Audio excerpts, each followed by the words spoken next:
So, welcome back to the Overwhelmed to Empowered Summit, where we're sharing practices and tools and methods that can take us from a state of overwhelm to more of a state of joy, energy, and clarity. I'm your host, Andrea Baykir. I'm a meditation and yoga instructor, as well as a breathwork facilitator. And I'm so excited to welcome our guest today, Sarah Muller. Sarah helps ambitious leaders achieve self-mastery, feel great balance, and emotional wellness so they can thrive in business and family life through her self-mastery success method and coaching programs. She began her own self-mastery journey over a decade ago after being brought to her knees by her near ending of her marriage. The pain forced Sarah to take an honest look at all of the limiting beliefs and negative patterns that were not only destroying her marriage, but were holding her back in all areas of her life. After healing the marriage, Sarah got pregnant and their first child and decided to take her spirit of personal growth and mastery to her role as a mom and earned her conscious parenting coaching certification from Dr. Shafali, whose work Oprah calls revolutionary and life-changing. And I totally agree with that because she's one of my favorites. I listen to her all the time. Conscious parenting integrates Western psychology and Eastern mindfulness and is just as much about parenting ourselves as adults as it is about parenting our children. Infatuated with personal growth and wanting to up-level her life even more, Sarah trained with leading experts in high performance, productivity, mindset, business, and leadership. So I'm so excited that you are here today. Not only do you have your own personal story, but you have a wealth of training that you have gone through in order to be serving the women that you are serving today. So I would love maybe if you could just first go into your personal story a little bit more, kind of how it is that you got to where you are right now.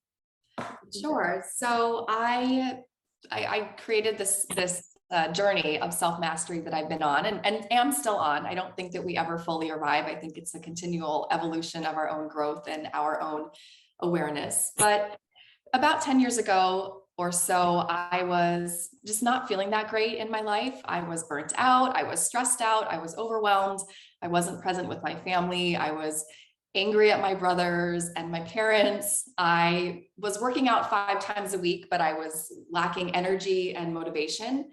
And I was trying to figure out what was going on. And what I ended up doing is I ended up leaving my corporate job, which was very demanding, and teaching yoga full time, because I thought that if I was going to teach a yoga, do a more Zen-like job, like teaching yoga, that would be the answer, that it was my job that was causing all of this overwhelm and this burnout that I was feeling. And so I quit my big job. I taught yoga full time. And really, after a few months of doing that, I was feeling the exact same way, but I just had a much smaller paycheck.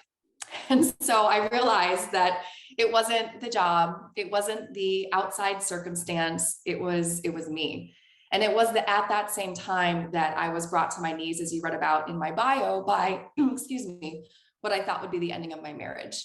And that finally forced me to take a look at myself and go inward, which I know you're speaking about so much and so many women are speaking about during the summit, and to start the internal work of loving myself, of forgiving myself, of loving and forgiving others, and all of the beautiful things that so many people are speaking about here during the summit, and that I can share with you as well. That's amazing. And I think that's, what you said just about kind of coming to that realization of maybe it's not the external circumstances, but then beginning to go inward. And I love that quote that kind of talks about, if you want to see a different outside, you got to, change what's going on inside, or if you want to change what's going on outside, you have to go inside first. So maybe you could talk about, because in your bio, you talked in this, you do this in your coaching program as well, about, what it was that was having you have these negative patterns, this negative thinking, kind of really draining you of your energy. What was going on there really when you kind of started to dig deeper? Yeah, so I realized that there were these underlying beliefs that I had about myself that were false. They weren't the truth, but I believe them to be true. So what I do with my clients is I help them to uncover sort of one essential lie that is threading through our life and is holding us back in really all the areas of our life. And so when I started doing this inner work, I found out that my lie is that I am alone and I am not wanted.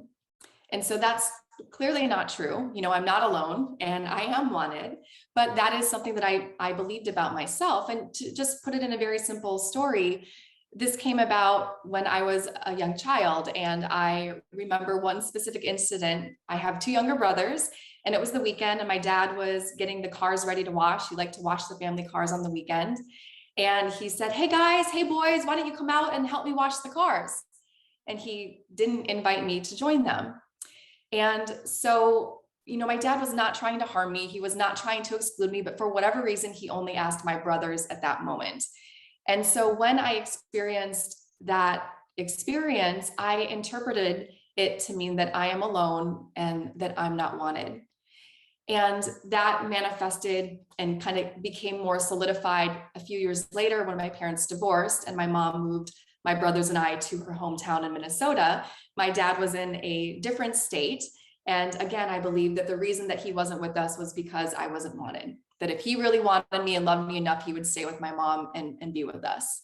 Mm. So, you know, when we look at that lie, it's a lie.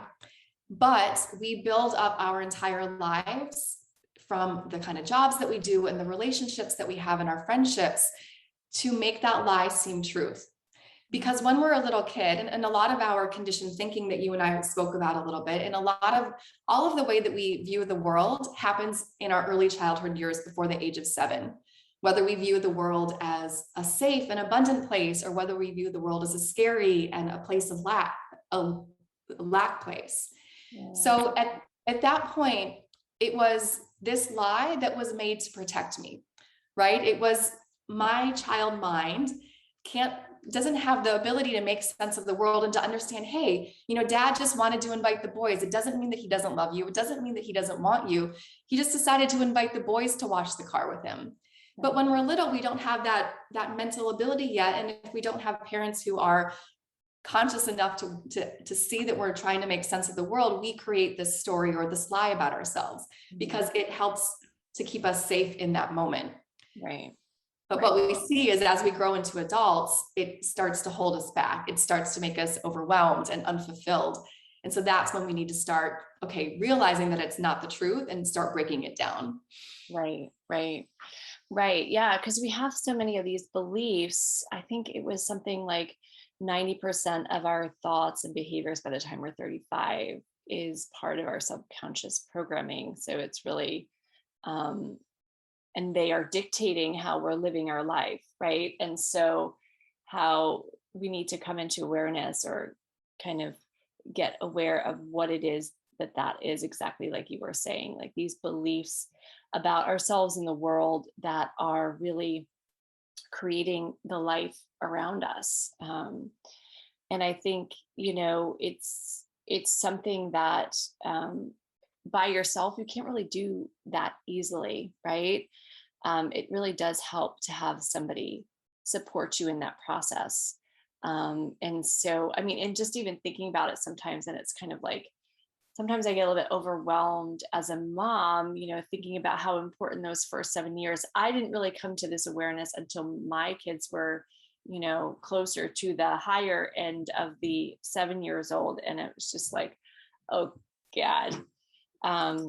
So, but yeah, like, so yeah, it's really kind of these belief systems that are running the show for us. And yeah, so how then, you know, how does that then progress in our lives? Like, where if we find ourselves then in a spot where we're not, like, how does that show up in our life? Like, how can we know like that we have maybe an unconscious belief program that is not serving us?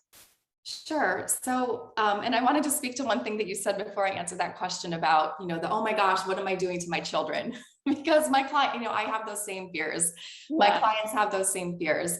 And, I think we have to look at that in two ways because yes, we are impacting our children. There's no way, even if we are fully conscious, there's no yeah, way that we're not going to shape our children in some way. It's part of the human experience, right, right? We right. do the best we can. And also we have to choose to do the best that we can, right? So we know that being a parent is a big responsibility. Yes, it's hard. Yes, it's overwhelming. And also we have to do this work, not only for ourselves, but because it's going to impact our children. Right. And whether or not we begin to break down these lies or these limiting beliefs or these negative patterns that we keep playing out when they're 7 or 14, it's going to make a change to them. It's going to empower them when we empower ourselves. Right. So, I know that we're going to talk I a little love bit that more you said about that. this. Yeah. I love that you said that because I think it's so important, just you going through that own experience can be so transformational for them, right? Because you have to go through it in order to be able to, be in that space where you can even be aware of what's happening. So, Yeah, and it's the inspiration for our children. I mean, they aren't going to really understand it at their young age, but as they move into their adulthood and keep growing, we will be the inspiration for their own transformation and their own growth. But to get back to that question that you asked about how do we identify that we have these unconscious beliefs or these limiting beliefs? Well, we have them, right? Like you said, there's neuroscience research that says, all the research is a little different, but generally it says, as you were saying earlier, that only 10% of the time are we operating in conscious mind and 90% of the time we're operating in unconscious. So all of these patterns that we've developed are running the show just to make it easier for our brain to process the millions of stimuli that are coming to us every moment. So we have to understand first that we have these, every single one of us do. And the way to start to see what is my lie? What are these limiting beliefs? Is to start looking at the reoccurring patterns that you're having in your life that you're sick of living, right? If we just take some time and start journaling and start looking at, okay, I felt heavy in this situation. This didn't feel good. And gosh, I keep dating the same person, even though all of their characteristics look different on paper.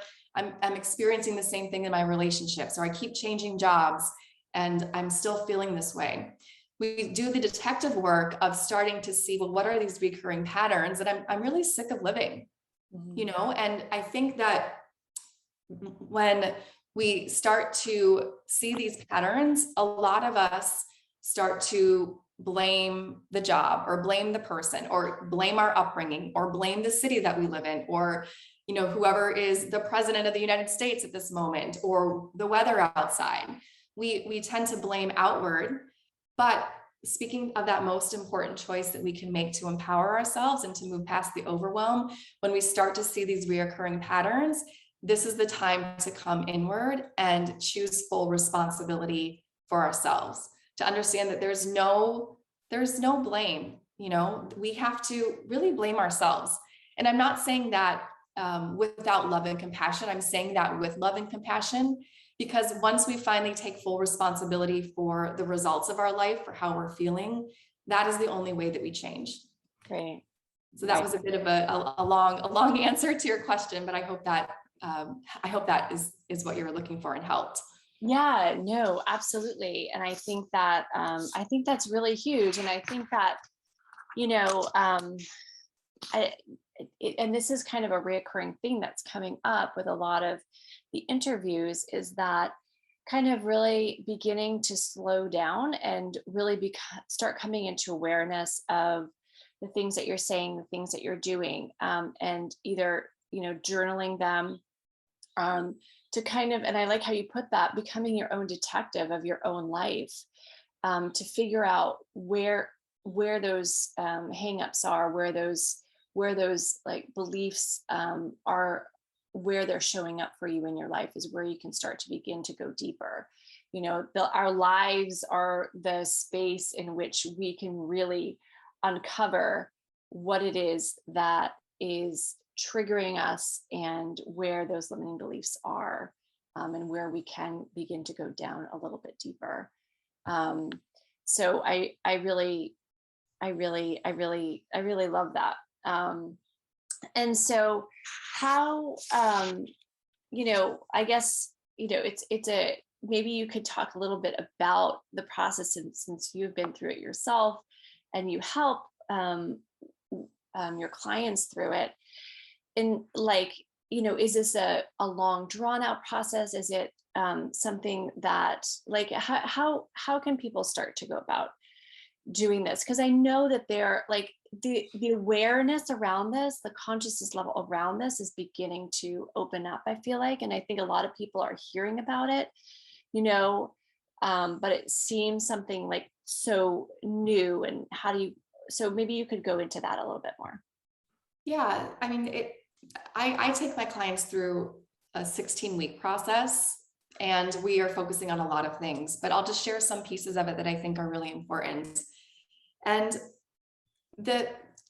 first of all, I think it's important to recognize that this news, what I say to my clients is the bad news is the good news, right? It can kind of hurt when we start to recognize how we're speaking to ourselves or how we've been holding ourselves back.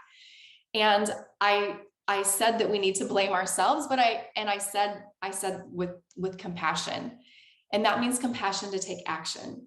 Right. So we created these beliefs in order to protect ourselves. And now we're stepping into the next phase of becoming a more empowered version of ourselves. And so part of that is first, even just understanding who we are not. Because especially as we become moms, we become that mom label, and we all have so many roles. We have the role, a lot of us have the role of daughter or sister or wife or mom or executive or teacher or whatever it is. We all have all these roles. And I think especially when we become mom, the mom role takes over our life. Mm-hmm. And as we attach to these different roles, we kind of start to be who we think others think we should be in relationship to that role. But one of the most important spiritual teachings that I understood around this is, if God forbid something happens to my boys and they are no longer alive, and so I'm no longer officially a mother anymore, am I still me? Right? Mm-hmm. If my husband and I end up getting divorced and I'm no longer married to him, I'm no longer a wife, am I still me? If I decide to stop coaching and I'm no longer a success coach and I take a different career, am I still me? Right. And of course I am. So the essence of who we are is behind or underneath all those roles. Our greatness is within us. And we sometimes have to strip that away because society has said, be these roles, do these things, and then you're going to be happy. Well, a lot of us, I'm sure a lot of us listening to this summit have checked off the to-do list, checked off the success, list, and we're not happy. So part of it is the undoing of the expectations of others to start to get clear on what it is we want. And to do this detective work of seeing, okay, well, what are these recurring patterns that are playing out in my life that aren't serving me? What happened in my childhood that created this? What belief did I create to protect myself back then that's no longer serving me as an adult? And let me start to break that down so that that lie no longer has power over me, so that I can choose a different way of being.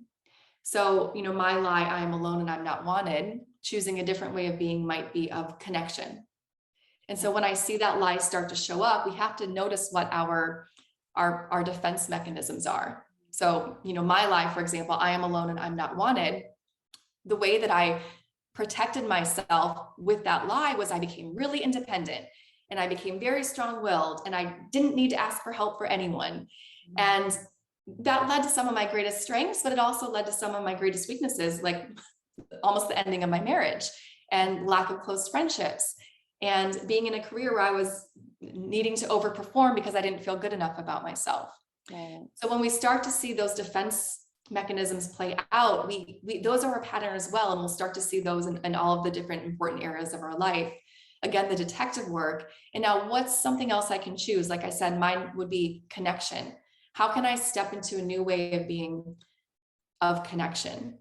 Mm-hmm. And then I think just one other really important piece of this process that I've just kind of squeezed into these few minutes is is the necessity of meditation or mindfulness, because it's that practice of sitting, for 5 or 10 minutes every morning and just witnessing what's going on in our mind without judgment, and just starting to, again, be a detective during our meditation. Oh my gosh, I didn't realize I was thinking these thoughts.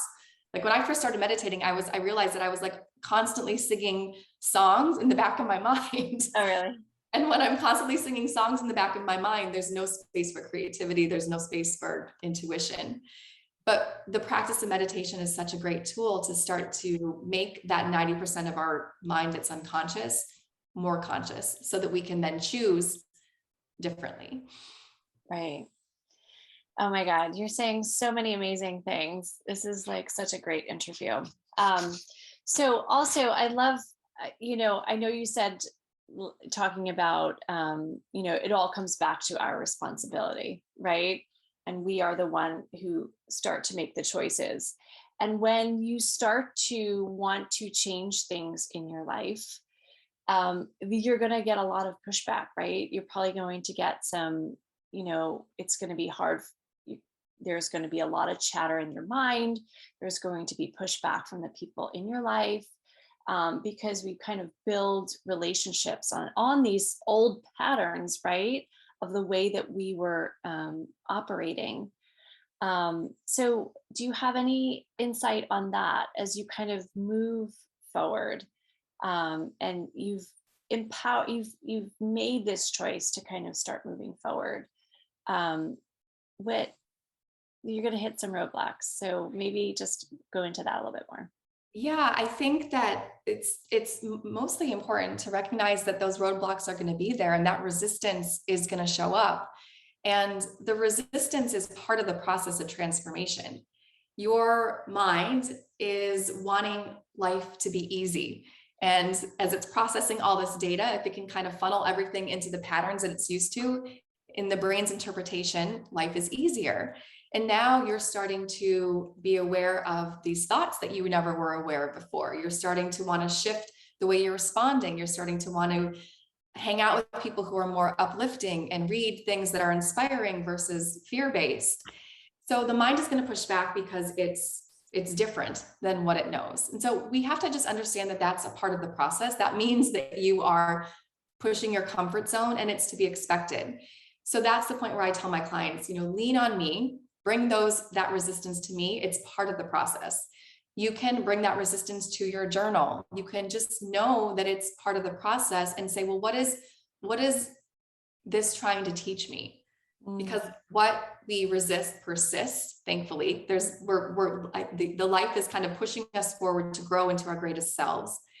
And we will get that resistance. And I think it's so important when we talk about choice too, to really choose what you are surrounding yourself with so that you are empowered. Because what we listen to, what we watch on TV, who we spend our time with, it impacts us. I think that a lot of women shy away from this work at times because they think it's selfish, or they think, well, I've got all this other, so many other people need my time and my energy. Why should I spend the time on myself? But we need to get past that because it's mutually beneficial. The more that you are working on yourself and cleaning up and standing in your power in your inner space, the stronger you're going to show up at work, the more present you're going to show up for your children, the more loving and patient you're going to show up in your relationship and any other areas of your life that are important to you. So it's actually adding to those pieces of our life that we're afraid to take away from. It's really adding to them as well as for ourselves, so that we're able to come forward 100%. So those are some things that I think are important to remember when we come up against that chatter and those roadblocks and that expected resistance. Yeah, yeah, because I think that's a really big thing, and kind of because there is an energy that is needed to keep the forward momentum, in kind of doing this work. And so that's why, I mean, I think community is super important as well. And like you said, surrounding yourself, inspiring yourself. When I started my journey, I my teachers were the amazing authors like Marianne Williamson and Wayne Dyer. They were like my guides, and they've just written so many wonderful books, and they would keep that inspiration of moving forward. And it does, it requires energy. And when you are a mom and you feel like, everything is stretched so thin, it is sometimes hard to find that time. If that is something that your clients are struggling with, what do you suggest, or how do you advise them? So if they feel like they're stretched too thin, or it's hard to find the time for it. Yeah. Yeah. So I I feel like we need to prioritize just a few moments every day of self-care. And I really think it involves a change in our relationship with time.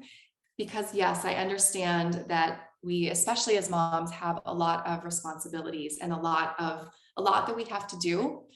And we though at the same time have the same amount of time as every single other human being on this earth, as Oprah, I as the love that. president, as anyone, right? And so it's how Mhm. we choose to spend that time. So some simple changes would be to meditate for just 5 or 10 minutes a day, because meditation is proven to shift the brain into being more focused and more productive. So we're actually getting more done throughout the day. I find that when my clients are really overwhelmed with all that they have to do, it's because their mind is living in the future. They're scared of some future experience when everything's piling up on them. Mhm. So continuing to come back to the present moment, it sounds simple, it's not, but it's something we can strengthen.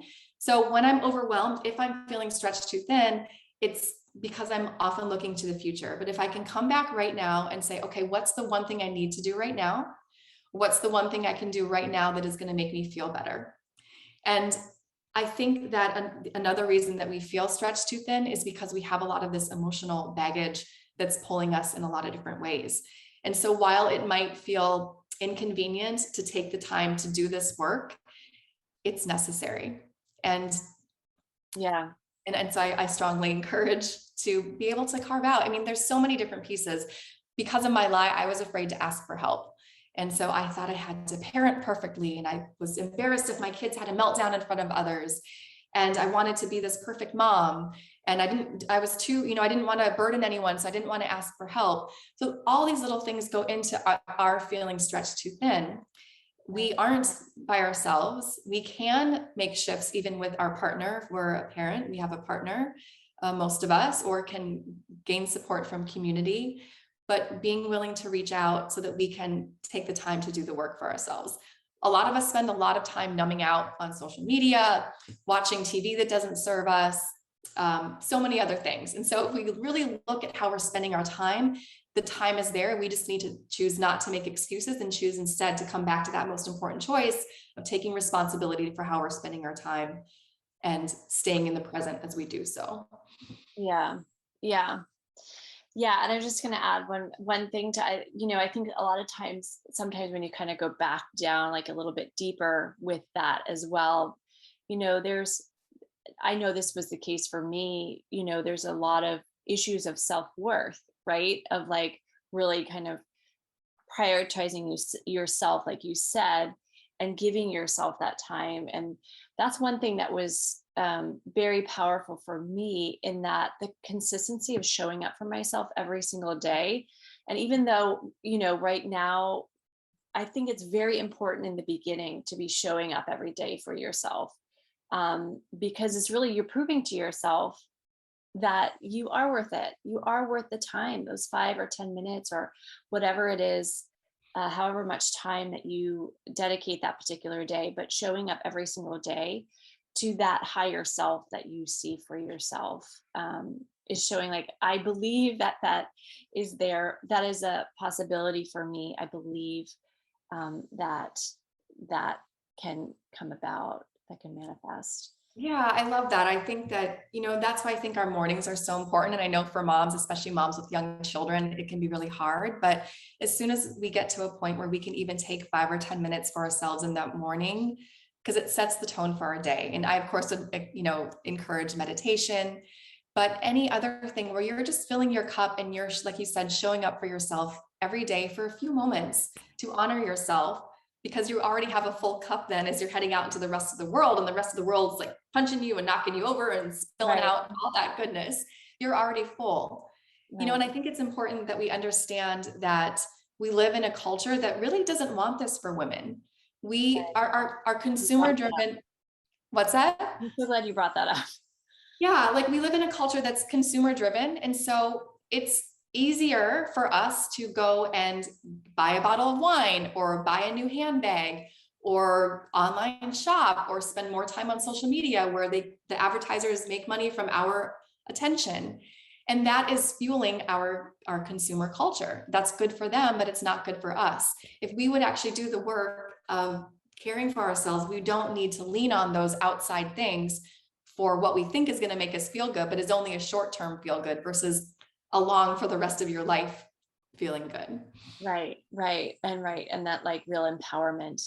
Yeah, I remember in the beginning too, like I would always write down like the vision that I saw for myself, because when we're at that point, like you were in the beginning where, whether it's things that are crumbling in your life or you're just, you're depressed or you're overly anxious and it's just not what it is, not the way that you want to feel or what it is that you want to see, and start, writing down every day, like, what is it? Like, what is that vision? Like, what does your life look like?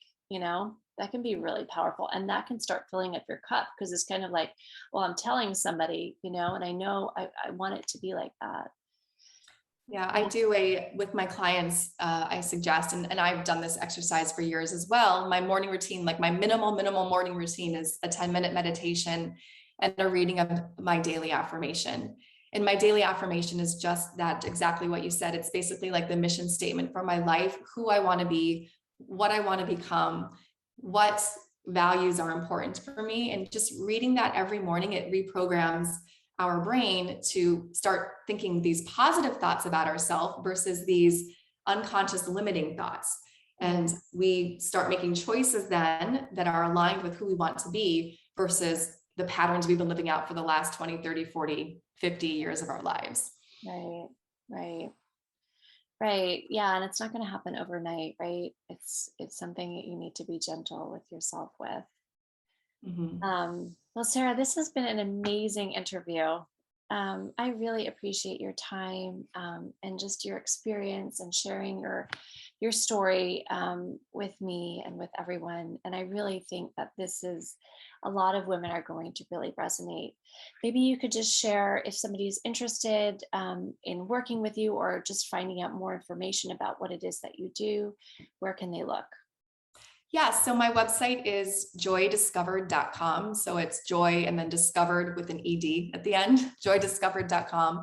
I've got a blog, I post weekly blogs, and I have a bunch of free resources on there as well, from a time management guide and a self-care essentials guide and lots of good stuff. So there's a lot of content there and more information about different ways to work with me there as well. All right. Awesome. Thank you so much. I really appreciate you. Thank you. I'm so grateful to have this opportunity to speak with you and be part of the summit. And I thank you for putting together all of this for all of us. It's so needed, and I'm sure going to help so many people. So thank you. It was so good talking to you. Have a wonderful day. You too. Bye bye.